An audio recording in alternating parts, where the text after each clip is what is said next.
안녕하세요. BTX입니다. 오늘은 갈라디아서 4장을 살펴보겠습니다. 바울은 성도들이 마치 미래의 주인이 될 상속자이지만 어린 시절의 종과 다름이 없다고 말합니다. 그래서 정해진 때가 될 때까지 보호자와 관리인의 지배 아래 있었던 어린 상속자처럼 이 세상 초등 학문 아래에서 종노릇하였다고 말합니다. 그러나 때가 이름에 하나님이 그 아들을 성육신하게 하심으로 여자의 몸에서 태어나게 하셨고 율법 아래에 있게 하셨습니다. 그 이유는 율법 아래에 있는 자들을 속량하심으로 하나님의 아들을 믿는 자들이 하나님의 자녀의 자격을 얻게 하시기 위해서였습니다. 그리고 하나님은 당신의 자녀가 된 자들에게 아들이신 그리스도의 영을 보내주셨습니다. 그래서 자녀들은 이제 하나님을 아빠, 아버지라는 친근한 호칭으로 부를 수 있게 하셨습니다. 그렇다면 하나님의 자녀인 갈라디아 교인들은 이제 하나님의 유업을 이을 상속자가 되었다는 말이기도 합니다. 그리하여 갈라디아 성도들은 아들의 영을 받아서 하나님 아버지와 인격적인 관계를 맺은 것입니다.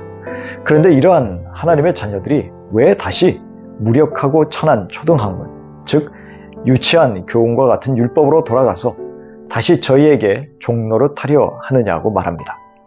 상속자인 자유인 아들이 어리석게도 왜 다시 율법의 종으로 되돌아가려고 하느냐는 것입니다. 바울은 지금까지 복음을 전한 수고를 통해서 성도들이 다시는 헛된 종노릇을 못하게 하려고 했습니다.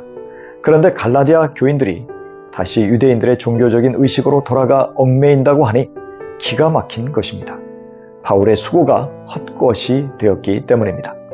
우리 주님이 속죄의 제물이 되어주신 이유는 그와 같은 율법들에 얽매이지 않는 자유를 주시려는 것이었습니다. 그리하여 상속자인 아들들이 날과 달과 절기와 해와 같은 율법의 규정들을 안 지킬 수 있게 되었습니다. 이렇게 바울은 친히 유대인의 율법을 거절함으로써 유대인이 되었지만 이방인과 같이 되었습니다. 그는 이제 갈라디아 교인들에게 자신처럼 율법을 거절함으로 자신과 같이 되기를 바란다고 말합니다. 바울이 1차 전도 여행 때 갈라디아인들은 바울에게 해를 끼치지 않고 잘 대해주었습니다. 바울은 병중에 있으면서도 갈라디아인들에게 처음으로 복음을 전하였습니다. 바울의 몸에 갈라디아인들에게 시험이 될 만한 것이 있음에도 교인들은 바울을 멸시하거나 외면하지 않았습니다. 오히려 이들은 바울을 하나님의 천사나 예수님처럼 바울을 영접하였고 이들이 할 수만 있었다면 그들의 눈이라도 빼어서 자기에게 줄 태세였습니다. 그리고 이들은 바울이 전하는 복음을 기쁘게 받아들였고 자유와 해방의 감격과 기쁨을 경험하였습니다. 하지만 그런 감격은 과거가 되었고 어느새 이들은 복음에서 등을 돌려 율법으로 향해 있었습니다. 그 원인은 갈라디아 교회의 자유의 복음이 아닌 율법의 속박으로 회귀하게 만드는 거짓 선생들이 침투하였기 때문입니다. 그리하여 이들은 교인들의 자유를 파괴하려 하였습니다. 그들의 이간질로 인하여 바울과 갈라디아 교인들이 원수처럼 서로 반목하게 되었습니다.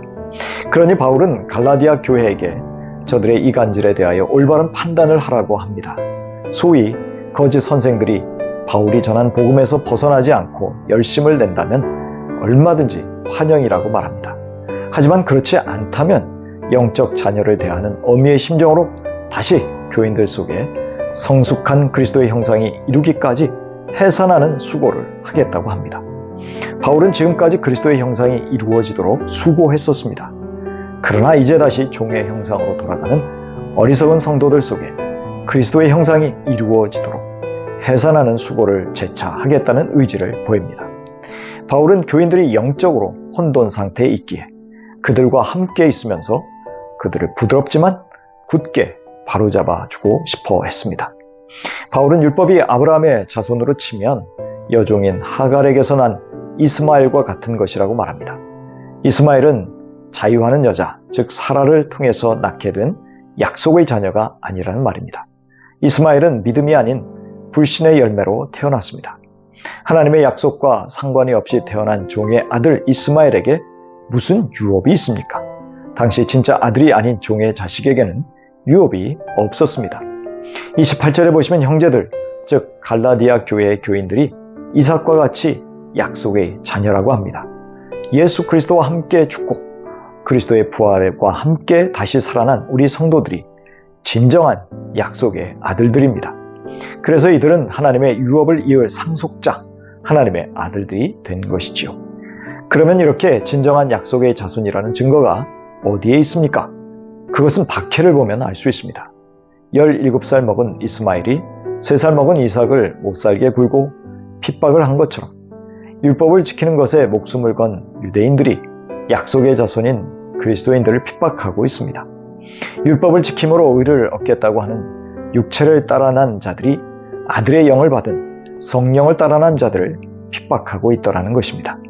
바울은 이 종의 아들이 지금의 예루살렘이요 신의 산이요 율법이라고 말합니다. 이것이 유대인들의 입장에서는 청천벽력과 같은 말이었을 것입니다. 그러면 진짜 아들은 누구입니까? 주인인 사라가 낳은 이삭입니다. 그 이삭이야말로 유업을 이어갈 상속자, 약속의 아들입니다. 이삭은 인간적인 무능력함 속에서 오로지 전능하신 하나님의 능력으로 낳은 아들입니다.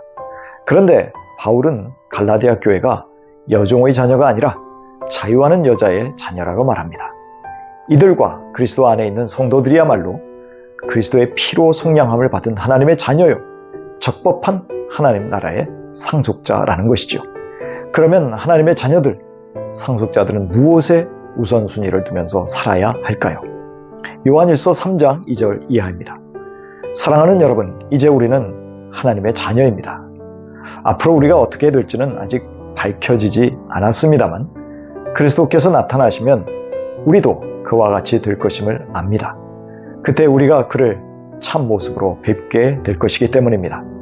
그에게 이런 소망을 두는 사람은 누구나 그가 깨끗하신 것과 같이 자기를 깨끗하게 합니다. 그리스도의 완전하신 거룩함에 다가가도록 애쓰는 주님의 자녀들이요, 상속자들이 되시기를 축복합니다.